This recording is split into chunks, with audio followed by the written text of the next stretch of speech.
Romeo का पुस्तक से एक वाक्य को देखेंगे। റോമലേഖനം 6, 7, 8 അധ്യായങ്ങൾ നമ്മുടെ ഉപദേശപരമായ രീതിയിലും പ്രായോഗിക ജീവിതത്തിലും അത്യാവശ്യമായി അറിഞ്ഞിരിക്കേണ്ട കാര്യങ്ങൾ അതിലുണ്ട്. रोमियो का पुस्तक 6वां अध्याय, 7वां अध्याय और 8वां अध्याय हमारा व्यक्तिगत जीवन के लिए और हमारा आत्मिक जीवन की बढ़ोतरी के लिए अच्छी तरह से जानना जरूरी है।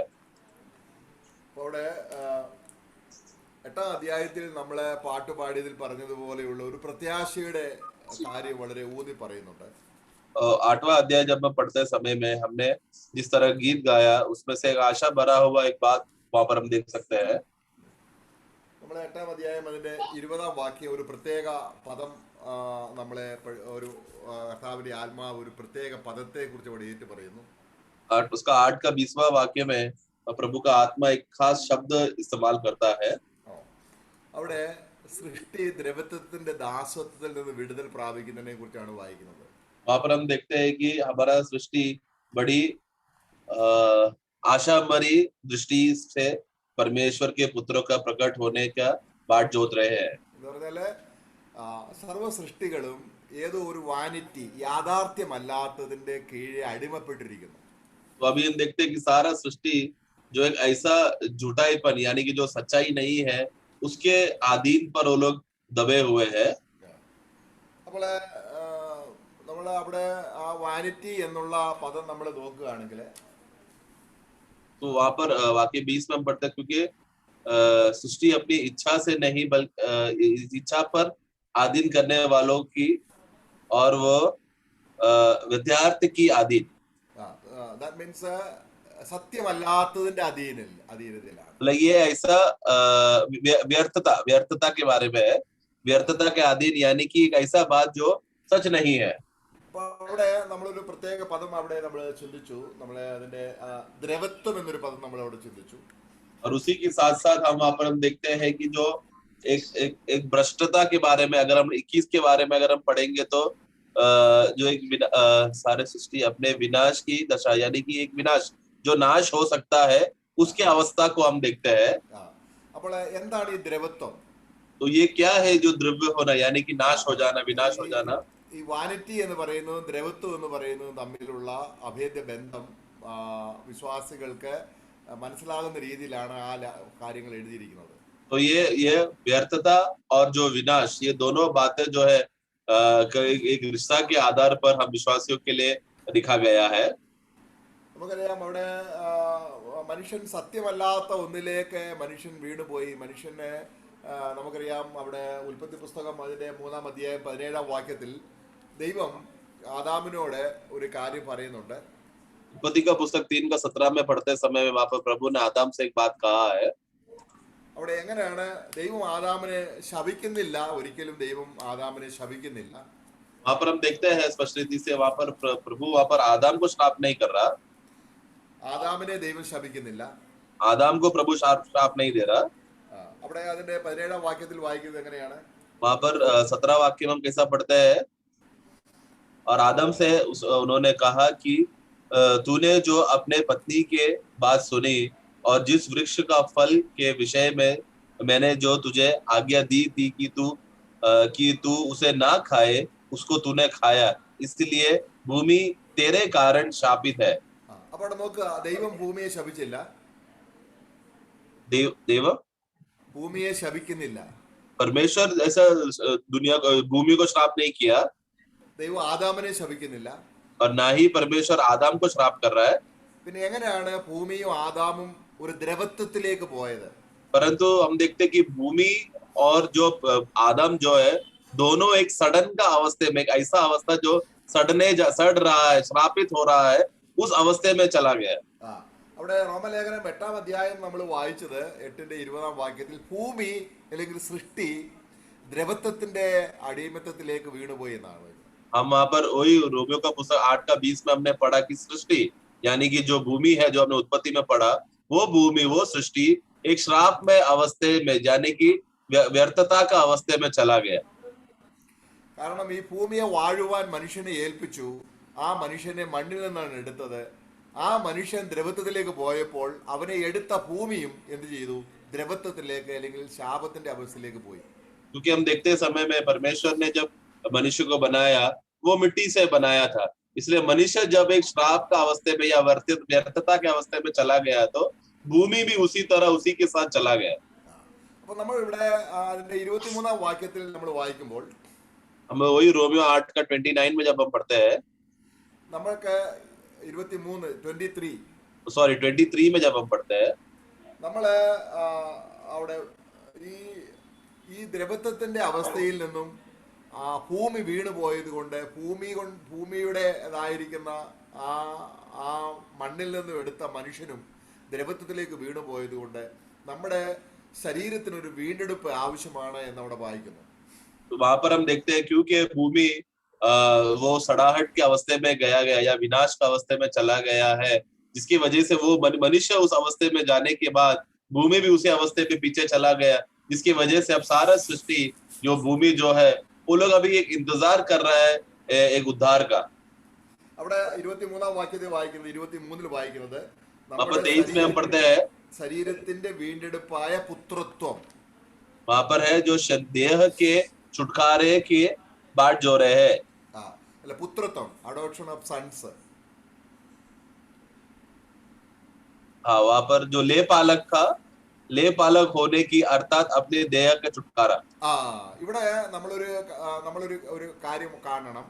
നമ്മൾ ഇനിയും ഭൂമിയിൽ നിന്ന് എടുത്തവരായിട്ടല്ല ദൈവം നമ്മൾക്ക് രക്ഷ തരുന്നത്.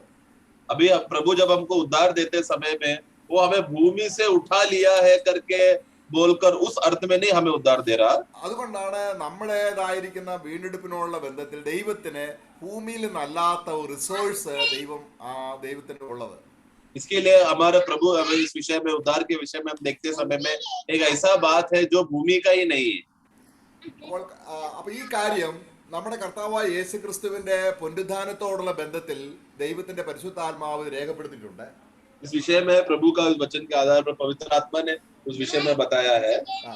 നമ്മളെ അപ്പോസ്തല പ്രവൃത്തി 13-ാം അധ്യായത്തിന്റെ 34-ാം വാക്യം വായിക്കുമ്പോൾ Acts 13:34 में 13:34 में हम पढ़ते हैं,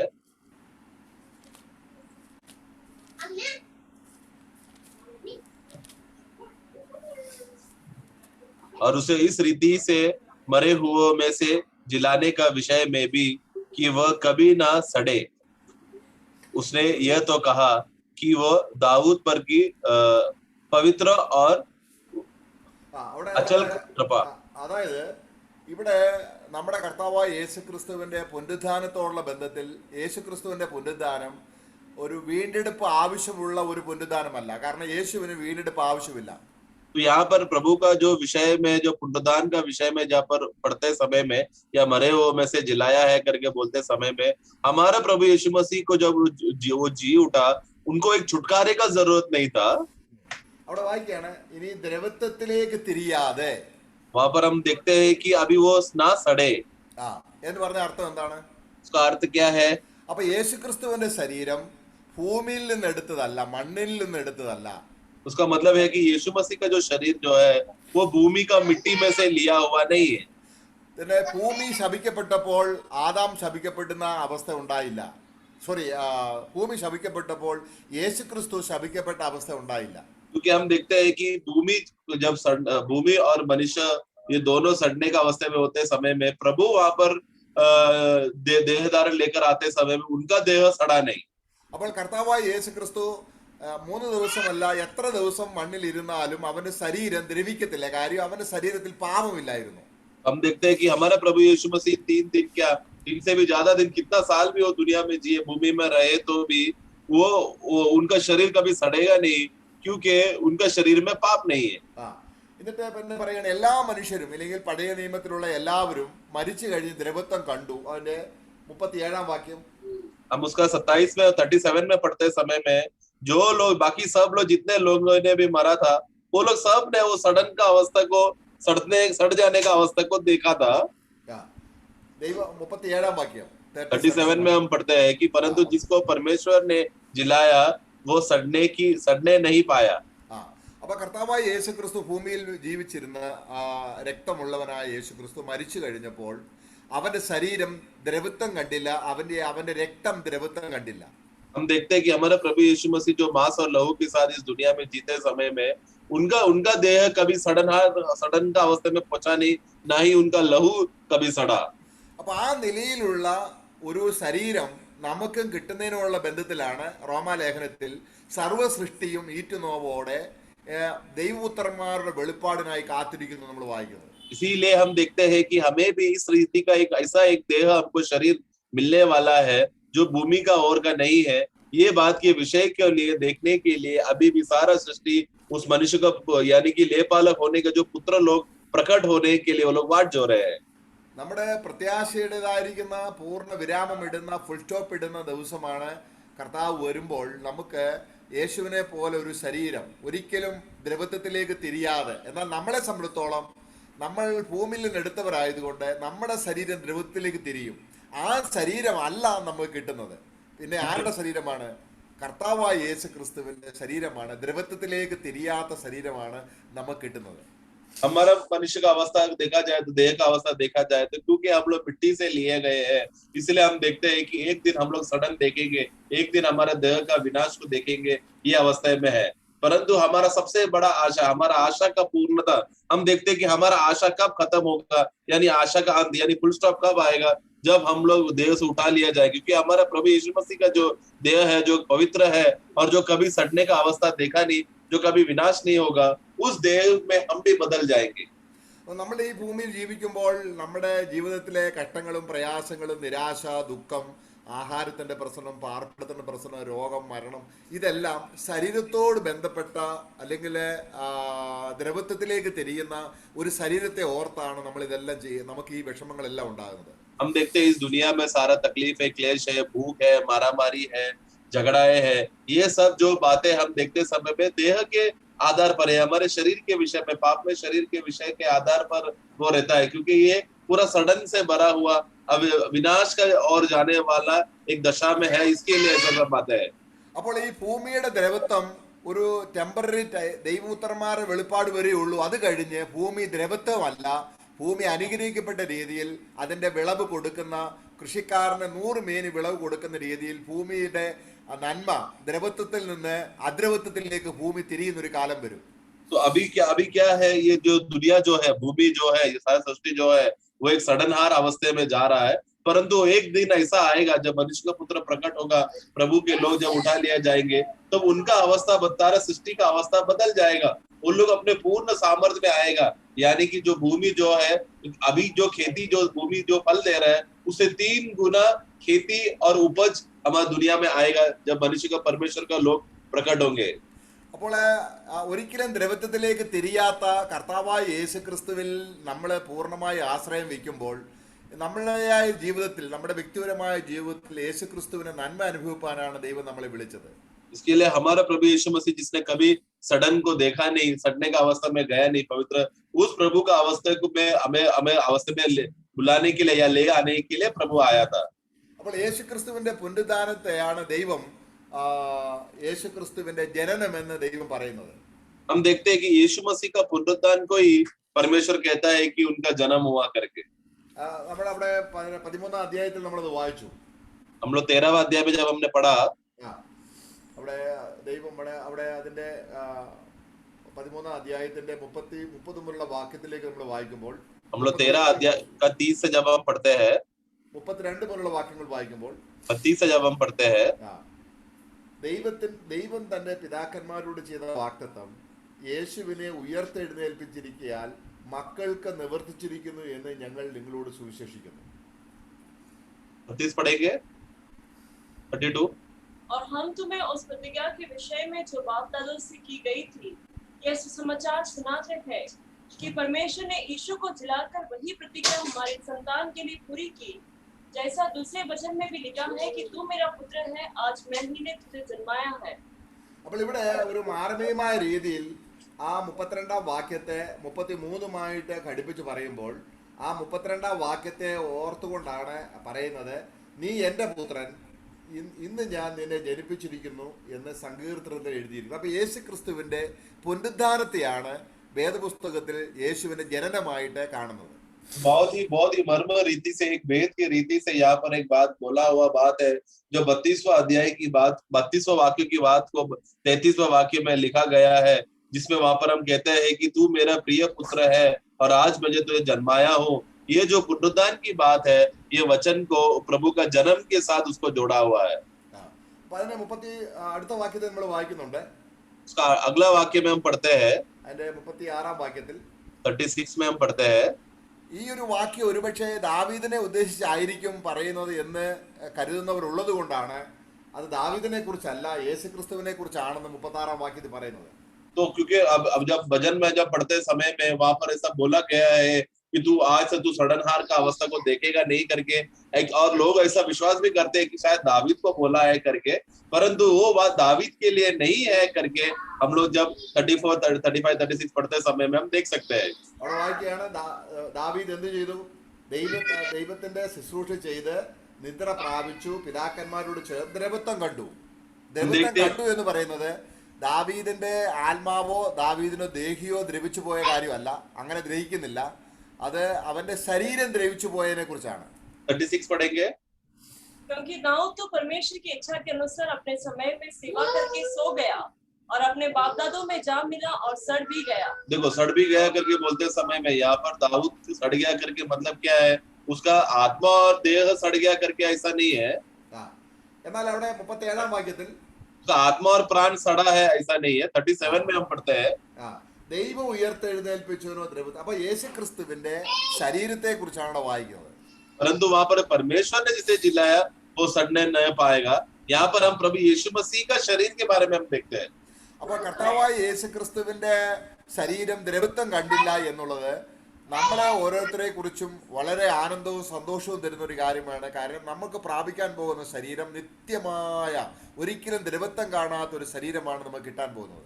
हमारा प्रभु यीशु मसीह कभी सडन हार अवस्था में गया नहीं, कभी सड़ने ना पाया करके जब ये वाक्य पढ़ते समय में हमारे लिए एक बहुत आनंद की बात है, क्योंकि हम जैसे सड़ने वाले लोगों को एक बहुत बड़ा आशा है, क्योंकि हमें भी वैसे ही शरीर या देह मिलेगा जो प्रभु के पास है. അപ്പോൾ നമ്മൾ 2 പത്രോസ് 3 അധ്യായത്തിന്റെ 10 വാക്യത്തിൽ കാണുന്നുണ്ട്, ഭൂമിയും അതിന്റെ പണികളും എല്ലാം അഴിഞ്ഞു പോകും, എല്ലാം ദ്രവത്വം കാണും.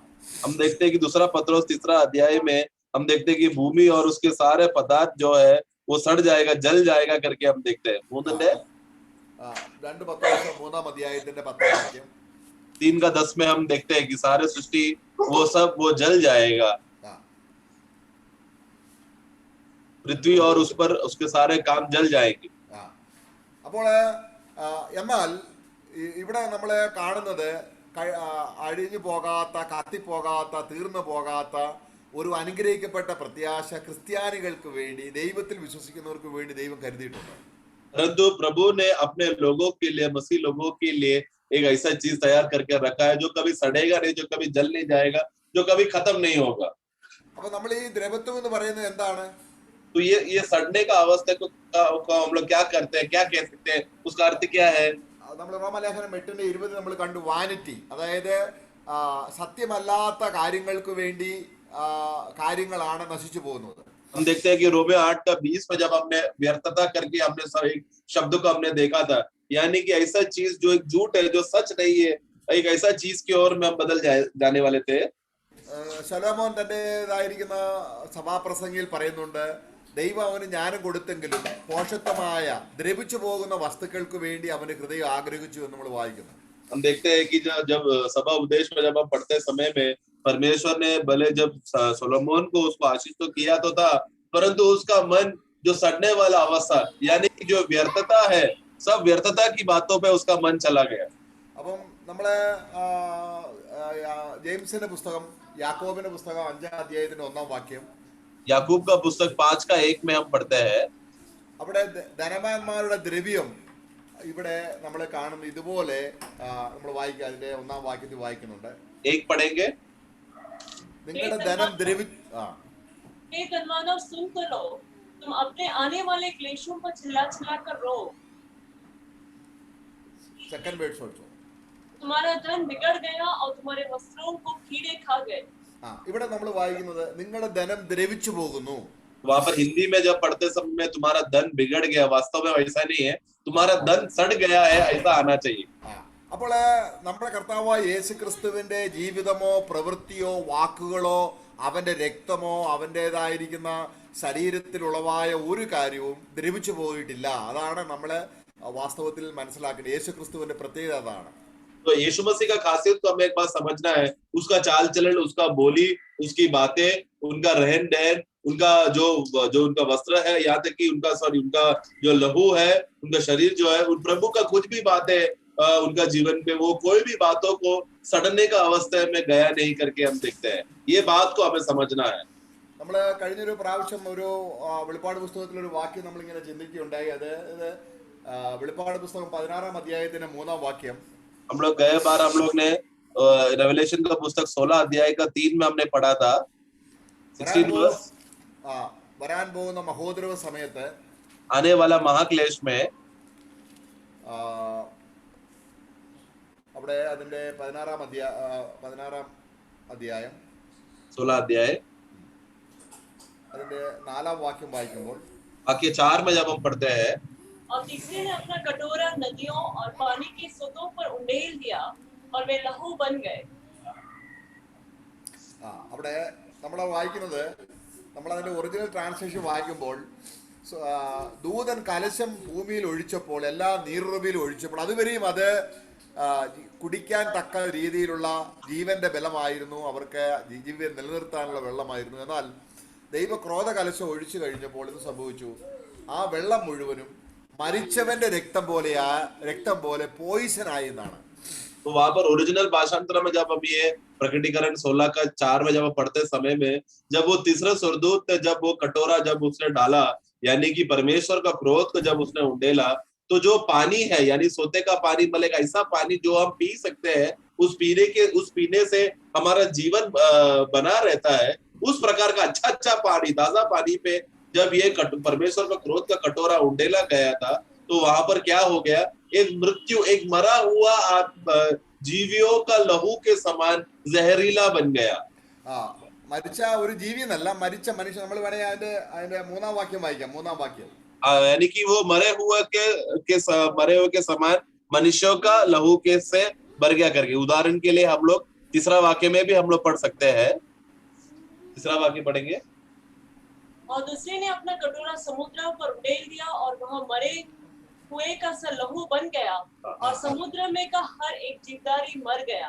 അപ്പോൾ മരിച്ച ഒരാളുടെ രക്തം എന്തായി തീരുന്നു? यानी कि जो मरे हुए का मनुष्य का जब वो लहू बन गया, मतलब वो लहू बातें क्या बन जाता है, അവന്റെ ശരീരത്തിലെ രക്തം പെട്ടെന്ന് കട്ട പിടിക്കുകയും ക്ലോട്ട് ആയി തീരുകയും അത് വിഷമായി തീരുകയും ചെയ്യും. उसका जो लहू जो है वो बाद में जहर बन जाता है. അങ്ങനെ അവന്റെ ശരീരം ദ്രവിച്ചു പോകുന്നു.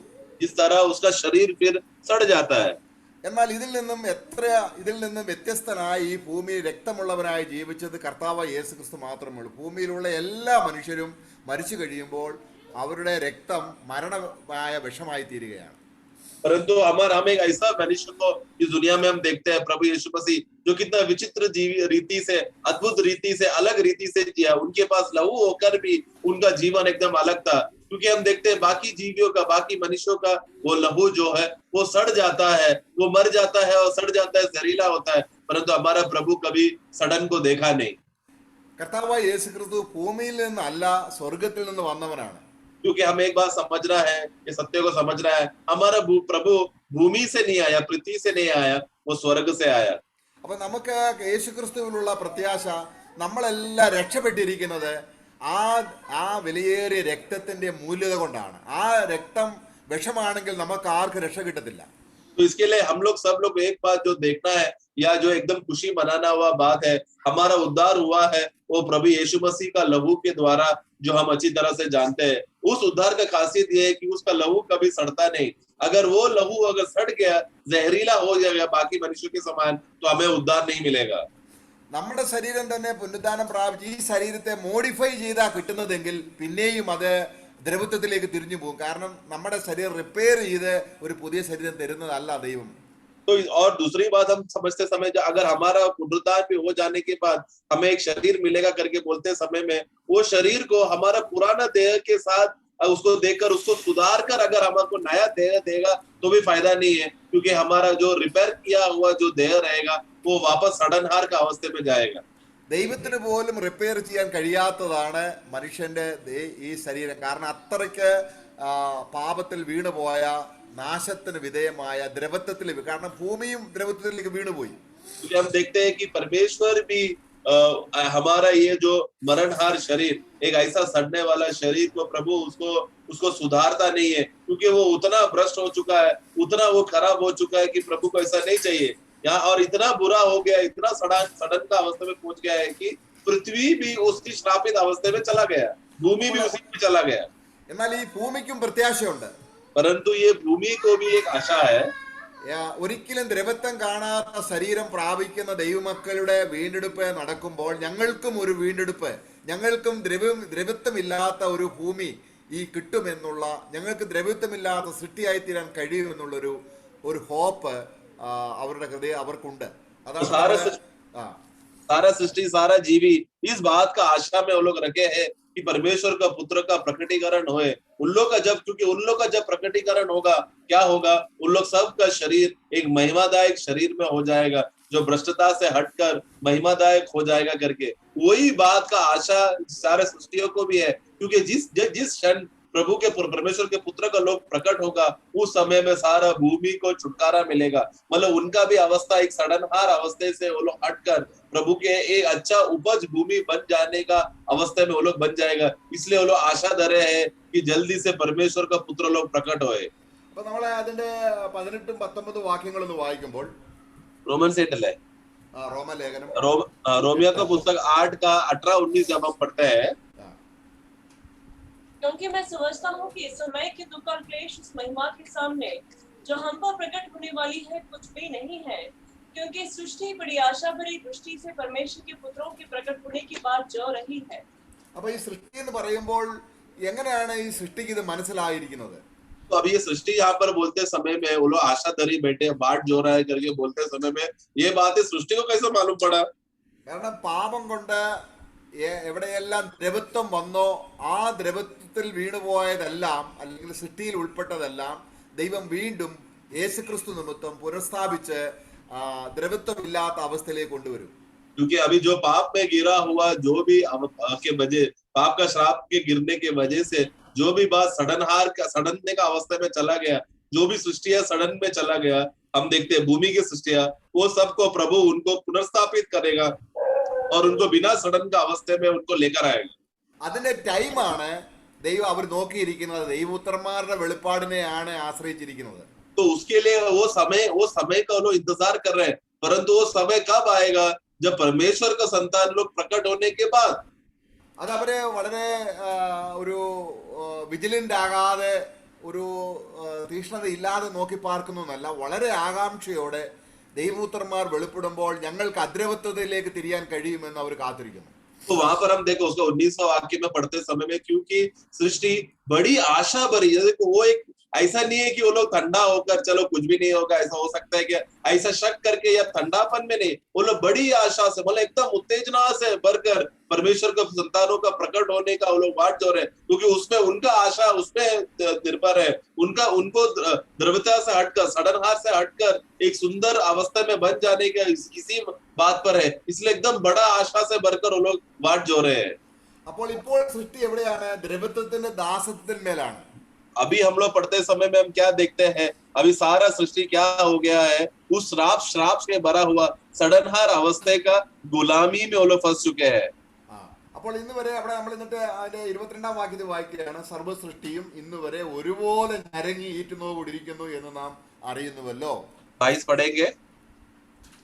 क्योंकि हम जानते हैं कि सारी सृष्टि अब तक मिलकर कराहती और पीड़ाओं में पड़ी तड़पती है। देखो सारा सृष्टि एक साथ वो तड़प रही है। അപ്പൊ നമ്മുടെ പ്രത്യാശ, നമ്മൾ പ്രത്യാശ വെച്ചിരിക്കുന്നത് നമ്മുടെ മാത്രം പ്രത്യാശയല്ല. अभी हमने जो आशा रखा है वो सिर्फ हमारा आशा नहीं है। നമ്മുടെ ഈ പ്രത്യാശ കൊണ്ട് അനേക സൃഷ്ടികൾക്കും അനുഗ്രഹം കിട്ടുന്ന, ആ സൃഷ്ടി എന്ന് ഉദ്ദേശിക്കുന്നത് മനുഷ്യരല്ലാത്ത സൃഷ്ടികൾക്കും, ഈ പ്രകൃതിക്ക്, ഈ പ്രപഞ്ചത്തിന്, സൂര്യന്, ചന്ദ്രന്, നക്ഷത്രത്തിന്, ഭൂമിയുടെ പ്രകൃതിക്ക്, ഇതിനെല്ലാം ഒരു വിടുതൽ കിട്ടാൻ പോകുന്നത് ദൈവമക്കളുടെ പ്രത്യാശയാകുന്ന വീണ്ടെടുപ്പിന്റെ ആ അനുഗ്രഹിക്കപ്പെട്ട ദിവസത്തിലാണ്. वो हमारे साथ साथ ये, क्योंकि हमारा आशा का खासियत यह है कि हमारा छुटकारा के साथ साथ बाकी सृष्टियों को भी छुटकारा मिलने का, स्वतंत्रता मिलने का अवस्था है। बाकी सृष्टियां यानी कि ये फूल पौधे, भूमि, सूर्य, चंद्रमा और चंद्र और जो सितारे हैं, ये लोग सब लोगों को एक बहुत बड़ा छुटकारा और स्वतंत्रता का अवस्थे में मिलेगा। उनका आशा, उसलिए वो हमारा एक सह आशा है, वो हमारा खुद का आशा नहीं है। അപ്പൊ നമുക്ക് ദൈവം നമുക്ക് ഈ കാര്യങ്ങൾ ചിന്തിക്കാനും ധ്യാനിക്കാനും പഠിക്കാനും നമുക്ക് ഈ വചനത്തിലൂടെ നമുക്ക് ദൈവം നമുക്ക് അനേക ദാസന്മാരിലൂടെ പരിശുദ്ധാത്മാവ് കൃപ തരുന്നു. എന്നാൽ സൃഷ്ടിയെ സംബന്ധിച്ചിടത്തോളം ദൈവം അത് പ്രകൃതിയിൽ അവർക്ക് കൊടുത്തിരിക്കുന്ന ഒരു കഴിവാണത്.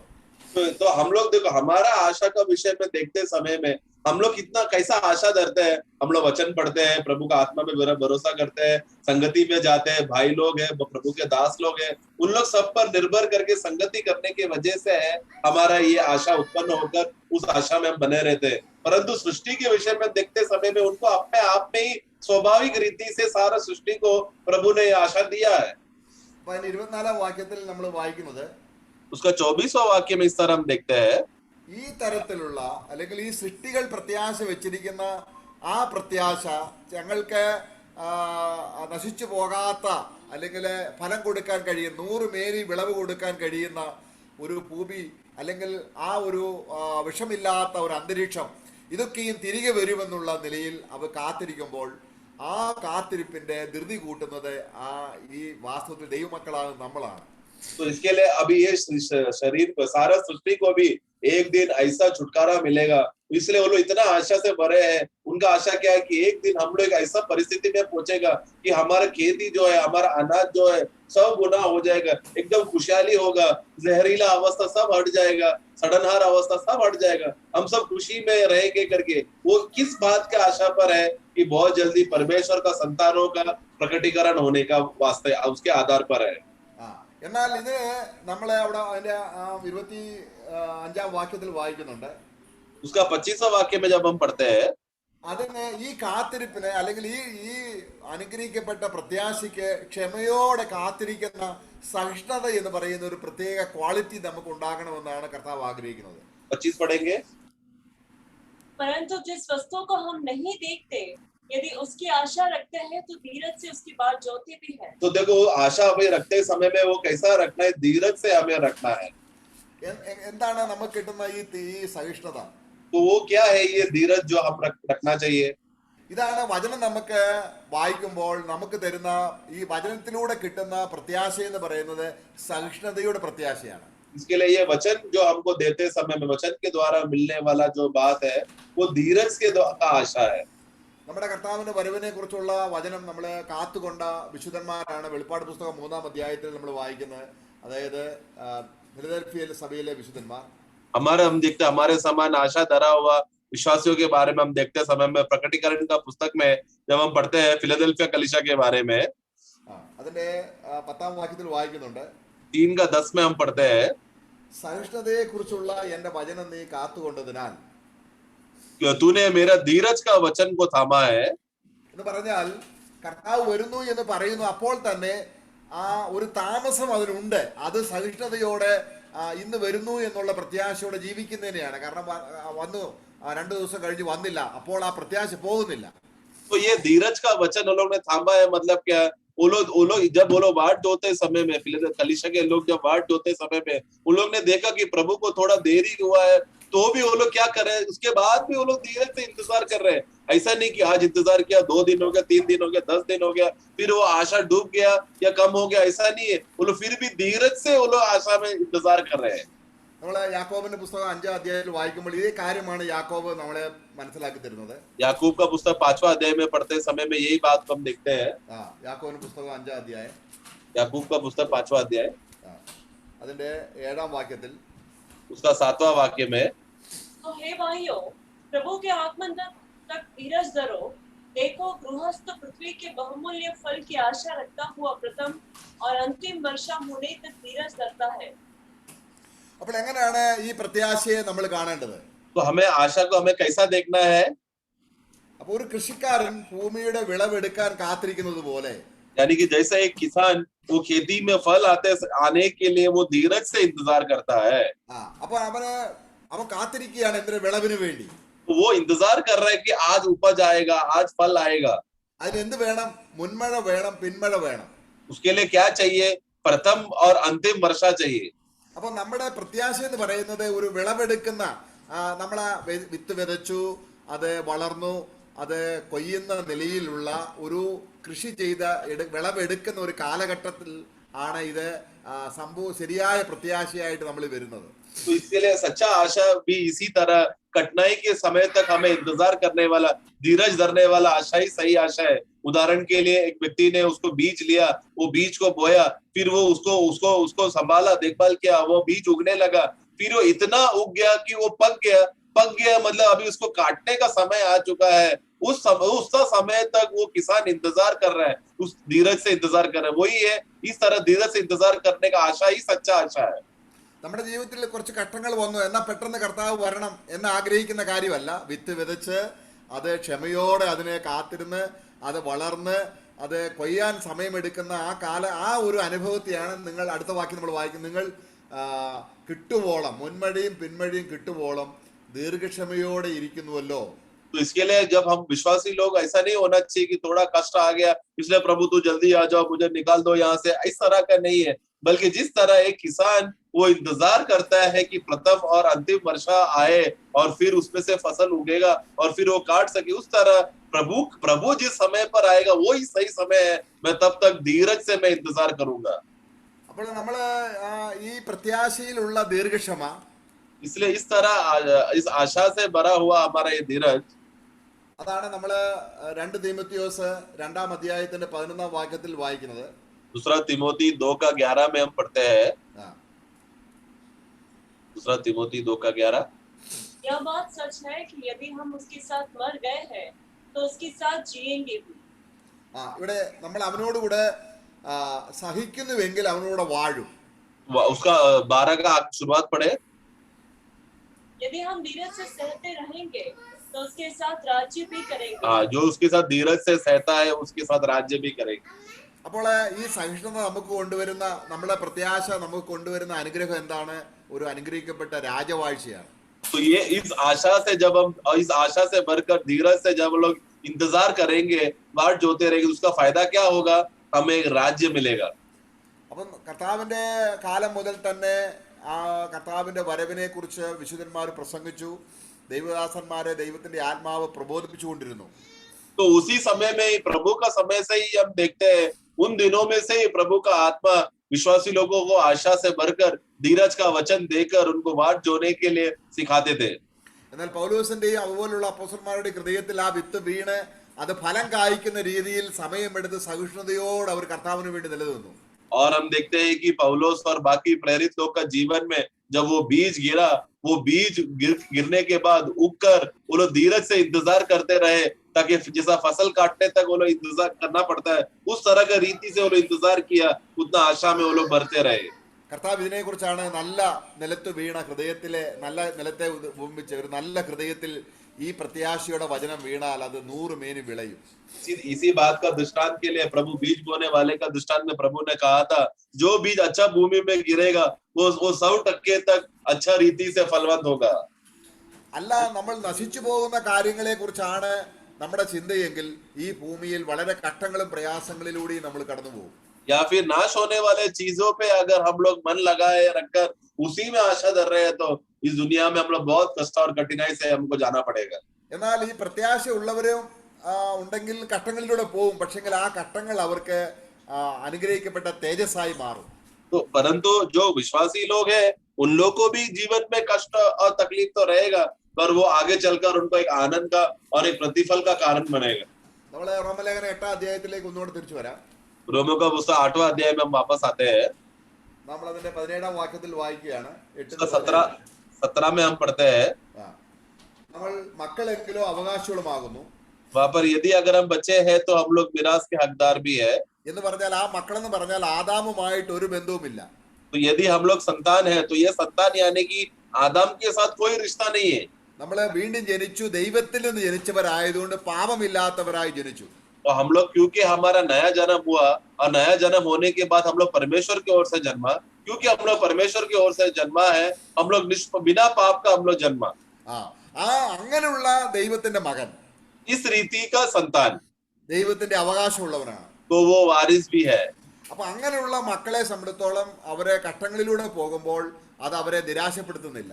तो इस तरह का संतान लोग जो प्रभु में है, जब वो लोग कष्ट में जाएगा, उससे उनको निराशा नहीं होगा.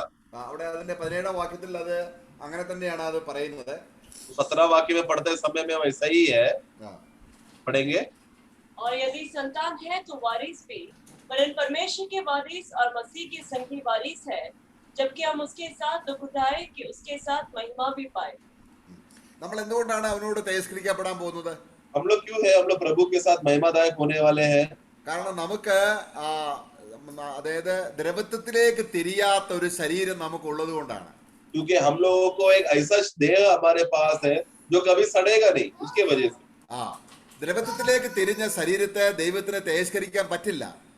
जो देह सड़नहार का अवस्था में है या सड़ने में जाने वाला है आगे, ऐसा देह को प्रभु महिमादायक नहीं कर सकता. അപ്പൊ നമ്മളെ ചേർത്ത് വെച്ച് ചിന്തിക്കേണ്ടത് യേശുക്രിസ്തുവിനെ കുറിച്ചാണ്, യേശുക്രിസ്തുവിലൂടെയാണ്. इसके लिए हमें जो भी विषय बात सोचना है तो वो प्रभु में है, मसीह में है, मसीह के साथ में है. നാം ദൈവത്തിന്റെ മക്കളാണ്, हम लोग परमेश्वर के बच्चे हैं, ഉയരത്തിൽ നിന്ന് ജനിച്ചവരാണ്, हम लोग स्वर्ग से जन्मे हैं, നമ്മൾ സ്വർഗത്തിലെ അവകാശികളാണ്. हम लोग स्वर्ग के मिरास और वारिस है. അങ്ങനെ ക്രിസ്തുവിന് എന്തെല്ലാം അവകാശപ്പെടാമോ ആ അർത്ഥത്തിലെല്ലാം നമ്മളെ കുറിച്ചും ദൈവം ആഗ്രഹിക്കുന്നു. इसलिए हमारा प्रभु यीशु मसीह जो बात का हक मांग सकता है, जो बात का वो कह सकते हैं कि वो मेरा है, वो सब बातों में हम भी कह सकते हैं मैं, क्योंकि मैं प्रभु में हूँ, हमारा है. അപ്പോൾ നമുക്ക് ഈ കാര്യം സാധിച്ചെടുക്കാൻ വേണ്ടിയാണ് കർത്താവ് ക്രൂശിലേക്ക് കടന്നുപോയത്. ये सब बातों को मुमकिन करने के लिए हमारा प्रभु यीशु मसीह कलवरी क्रूस पर मरा. അവന്റെ കഷ്ടതയുടെ പൂർത്തീകരണം നമുക്ക് അതിമഹത്തായ തേജസ്സിന്റെ മഹത്വീകരണത്തിലേക്ക് നമ്മളെ നയിക്കാൻ ഇടവരുത്തി. उनका कष्ट का पूर्णता से हमें अधिक महिमा उत्पन्न कर सके, उस रास्ता में हमें लेकर गया. അപ്പോൾ ഇന്ന് നമ്മുടെ ശരീരത്തിന്റെ ദ്രവത്വത്തിലേക്ക് നോക്കി നമ്മളെ ക്ഷീണിതരാകുന്നെങ്കിൽ യേശുക്രിസ്തുവിൻ്റെതായ വംശപാരമ്പര്യത്തിൽ യേശുക്രിസ്തുവിന്റെ ജനനത്തോടുള്ള ബന്ധത്തിൽ നമുക്കുള്ള അവകാശം നമ്മൾ മറന്നുപോയത് കൊണ്ടാണ്, അല്ലെങ്കിൽ നമുക്ക് അതിനെക്കുറിച്ചുള്ള ഓർമ്മ അല്ലെങ്കിൽ ആ ഒരു പരിജ്ഞാനമില്ലാത്തത് കൊണ്ടാണ്. आज हम लोग विश्वासी होने के बाद भी हमारा अवस्था को देखकर यदि अगर हम लोग निराश हो रहे, दुखी हो रहे हैं और दुख का अवस्था में अगर बना रहे हैं, वो इसीलिए है क्योंकि प्रभु यीशु मसीह को जो मिला हुआ, जो उसका अवस्था है, उनका परिस्थिति है, उनका महिमापन का अवस्था को हम देख नहीं पा रहे या हम भूल गए, इसलिए हम लोग निराश में है. അതുകൊണ്ട് നമ്മുടെ ശരീരത്തിന് ദ്രവത്വത്തിലേക്ക് പോകുന്ന കാര്യങ്ങളെ കുറിച്ച്, നശിച്ചു പോകുന്ന കാര്യങ്ങളെ കുറിച്ച് മോഹമുണ്ട്, ആഗ്രഹങ്ങളുണ്ട്. क्योंकि हमारा जो जिस देह में अभी हम जो जी रहे हैं, उस देह में अभी नाश की बातें, जो सड़ने वाला बातें, श्राप की बातों में जो जो जो जो जो जो कभी भी जो अब सच्चाई नहीं है, ये सब बातों पे अभी भी मन लगाने का इच्छा हमारा अभी का देह को है. എന്നാൽ വീണ്ടും ജനിച്ച ആ മനുഷ്യ ആത്മാവിനെ സംബന്ധിച്ചിടത്തോളം അങ്ങനെ ഭൂമിയുടെ ഇച്ഛയില്ല, അത് സ്വർഗത്തിലെ ആഗ്രഹമാണ് ആ മനുഷ്യ ആത്മാവിനെ സംബന്ധിച്ചുള്ളത്. परंतु नया जन्म पाया हुआ वो व्यक्ति का आत्मा का खासियत यह है कि वो एक ऐसा आत्मा है जो हमेशा स्वर्ग की बातों में सोचता है, स्वर्ग की इच्छा रखता है, पृथ्वी या भूमि की बातों पे मन नहीं रखता. നമ്മൾ ആത്മാവിൽ ബലപ്പെട്ടവരാണെങ്കിൽ നമ്മുടെ ആത്മാവിന്റെ ചിന്തയും ജഡത്തിന്റെ ചിന്തയും രണ്ടും രണ്ടാണെന്ന് നമുക്ക് ഈ ഭൂമിയിൽ വെച്ച് തന്നെ തിരിച്ചറിയാൻ കഴിയും. अगर हमारा आत्मा बलवंत है तो आत्मा का विचार क्या है, आत्मा में मन लगाना क्या होगा और शरीर में मन लगाना क्या होगा, ये दोनों का फर्क आज दुनिया में जीते समय ही हमको मालूम पड़ जाएगा. ഞാനിപ്പോ ആത്മാവിലാണോ ജഡത്തിലാണോ എന്ന് ആ വ്യക്തിക്ക് തിരിച്ചറിയാൻ കഴിയും. मैं अभी आत्मा में हूँ या मैं शरीर में हूँ करके ये एक व्यक्ति समझ सकता है. നമുക്ക് ഗലാത്യ ലേഖനത്തിൽ ഒരു വാക്യം കൂടെ വായിക്കാം. गलातियों का पुस्तक से और एक वाक्य हम पढ़ेंगे. അവിടെ അതിന്റെ 5-ാം അധ്യായത്തിന്റെ 17-ാം വാക്യത്തിൽ 5 का 17 में हम पढ़ते हैं, ജഡത്തിന് അഭിലാഷമുണ്ട്, അല്ലെങ്കിൽ അത് നശിച്ചു പോകുന്ന കാര്യങ്ങളോടുള്ള ബന്ധത്തിലാണ് അഭിലാഷം ഇരിക്കുന്നത്. हम देखते हैं कि जो शरीर जो है वो भी लालसा करता है, वो लालसा करता है, और ये शरीर का लालसा मृत्यु की बातों पर, मृत्यु की ओर ले जाने वाला बातों पर लालसा करता है. എന്നാൽ ആത്മാവിനും ആഗ്രഹങ്ങളുണ്ട്. परंतु आत्मा को भी इच्छा है. നമ്മുടെ ആത്മാവിന്റെ ഇച്ഛ എന്ന് പറയുന്നത് ദൈവത്തിന്റെ ആത്മാവിന്റെ ഇച്ഛ ഒന്നാണ്. हमारा आत्मा का इच्छा और पवित्र आत्मा, नया जन्म पाया हुआ मनुष्य का आत्मा का इच्छा और पवित्र आत्मा का इच्छा, आत्मा जो है, दोनों इच्छाएं सेम है. അപ്പൊ ആത്മാവിന്റെ ഇച്ഛ നമ്മൾ തിരിച്ചറിഞ്ഞ് നമ്മുടെ മനസ്സയിച്ച വികാരം ആത്മാവിന് കീഴ്പ്പെട്ടു പോകുന്നതിനെ കുറിച്ചാണ് 5-ാം അധ്യായത്തിന്റെ നമ്മൾ വായിക്കുന്നത്. 5-ാം അധ്യായം അതിന്റെ 16-ാം വാക്യം. इसके लिए आत्मा हमें जिस व्यक्ति का आत्मा मसीह के साथ जुड़ा हुआ है, विश्वासी, वो आत्मा के इच्छा के साथ एक होने वाला व्यक्ति को भी उसका मन, इच्छा, भावनाएं एक होकर चल रहा है करके, जिसके विषय में हम लोग पढ़ते हैं रोमियो का पुस्तक 5वां अध्याय में। 5:16 നമ്മൾ വായിക്കുന്നു, ആത്മാവിനെ അനുസരിച്ച് നടപ്പീൻ. तो 16 वाक्य में हम पढ़ते हैं कि आत्मा के अनुसार तुम चलो, എന്നാൽ നിങ്ങൾ ജഡത്തിന്റെ മോഹം നിവർത്തിക്കയില്ല. तो तुम शरीर का लालसा की किसी रीति से पूरी नहीं करोगे. അപ്പൊ നശിച്ചു പോകുന്ന കാര്യങ്ങൾ മോഹിക്കുന്ന ജഡവും നിത്യമായ കാര്യങ്ങൾ, പിതാവിന്റെ കാര്യങ്ങൾ ചിന്തിക്കുന്ന പുത്രത്വത്തിന്റെ ആത്മാവും നമ്മളിലുണ്ട്. तो यानी कि नाश होने वाला बातों का मन लगाने वाला एक पापमय शरीर, जो मृत्यु की बातों को लालसा करता है, और जो एक ऐसा आत्मा जो अनंतता का है, पवित्र आत्मा में मिलकर स्वर्गीय बातों में सदा टिकने वाला, बातों में मन लगाने का इच्छा रखने वाला, ये दोनों तत्व हमारे अंदर है. നമ്മുടെ ശരീരത്തിലും നമുക്ക് ചുറ്റും നമ്മുടെ പ്രകൃതിയിലും നമുക്ക് ചുറ്റുപാടും എല്ലാം ആത്മാവിനെതിരെ നിൽക്കുന്ന ഒരു ശക്തിയുടെ പ്രദർശനത്തിലാണ് നമ്മൾ ആയിരിക്കുന്നത്. हमारे देह के अंदर जो पाप में लालसा है, जो शरीर है, जो पाप है, ये सब आत्मा के विरुद्ध कार्य करने वाला बातें है. എന്നാൽ ദൈവത്തിന്റെ ദാസൻ എന്ന നിലയിൽ, ദൈവത്തിന്റെ പൈതൽ എന്നുള്ള രീതിയിൽ അവന്റെ ഹൃദയത്തെ അവൻ ദൈവത്തിലേക്ക് ഉയർത്തി ദൈവത്തിന്റെ സഹായം അവന് കിട്ടുമ്പോൾ ആ ദൈവം മാത്രമേ അവന് അനുകൂലമുള്ളൂ എന്നവൻ അറിയുന്നു. परंतु एक परमेश्वर का जन, परमेश्वर का बेटा, परमेश्वर का भक्त, वो जानता है कि ये सब बातें जब उसके खिलाफ रहते समय में सिर्फ प्रभु उसका सहारा है, प्रभु ही है जो उसका मदद कर सकता है बोलकर वो प्रभु में निर्भर होकर अपने आप को प्रभु में समर्पण करता है. അപ്പോൾ കർത്താവായ യേശു ക്രിസ്തു ഒരിക്കലും ദ്രവത്വത്തിലേക്ക് തിരിയാത്ത ശരീരം ഉണ്ടായിരുന്നവനായ യേശു, हमारा प्रभु यीशु मसीह जो कभी सड़ने का अवस्था में ना गया होगा, हमारा प्रभु, അതേ അവന്റെ പാതയിലൂടെയാണ് നമ്മളെയും ദൈവത്തിന്റെ ആത്മാവ് നയിക്കുന്നത്. उन्हीं के पद चिन्हों में पवित्र आत्मा आज हमें चला रहा है. പ്രിയമുള്ളവരെ, നമ്മളെ ഈ പ്രകൃതി മുഴുവനും കാത്തിരിക്കുന്ന ആ മഹത്വകരമായ പ്രത്യാശയിലേക്ക് ദൈവത്തിന്റെ വിശുദ്ധന്മാരെല്ലാം കടന്നുപോയി അവരിന്ന് ആ അനുഗ്രഹിക്കപ്പെട്ട അവസ്ഥയിലായിരിക്കുന്നു. इसके लिए प्रिय, आज जो सारा सृष्टि जिस बात पर आशा धरे करके इंतजार कर रहा है, आज विश्वासी लोग जो है वो सबसे भी आगे रहकर पहले से ही आत्मा में वो सब बातों को देखकर आनंद मना रहे हैं. എന്നാൽ വളരെ ഇടുക്കവും ഞെരുക്കവുമുള്ള ഒരു വഴിയുണ്ട്, അപ്പോൾ തന്നെ വിശാലമായ വഴിയുമുണ്ട്. तो हम जानते हैं कि एक बहुत सिकड़ा हुआ मार्ग भी है और एक विशाल मार्ग भी है. ആ വിശാല വഴിയിലൂടെ പോകുന്നവർ പാപികളാണ് എന്നല്ല वचन പറയുന്നത്. तो अब जो विशाल मार्ग में जो जाता है वो पापी है करके नहीं बोलता वचन, അവരും കർത്താവിൽ വന്നവരാണ്. बल्कि वो लोग प्रभु में आए हुए लोग हैं. പക്ഷേ ഒരിക്കലും നാശം സംഭവിക്കാൻ കഴിയാത്ത ഒരു ശരീരത്തിന്റെ അവകാശിയാണ് ഞാൻ, ദൈവത്തിന്റെ മകനാണ്, എങ്ങനെയുള്ള കാര്യങ്ങളുടെ ബോധ്യത്തിലേക്ക് വരാത്തത് കൊണ്ട് നശിച്ചു പോകുന്ന കാര്യങ്ങൾ, ഭൂമിയിലെ കാര്യങ്ങൾ, ജഡത്തിന്റെ കാര്യങ്ങൾ ചിന്തിക്കുന്നു.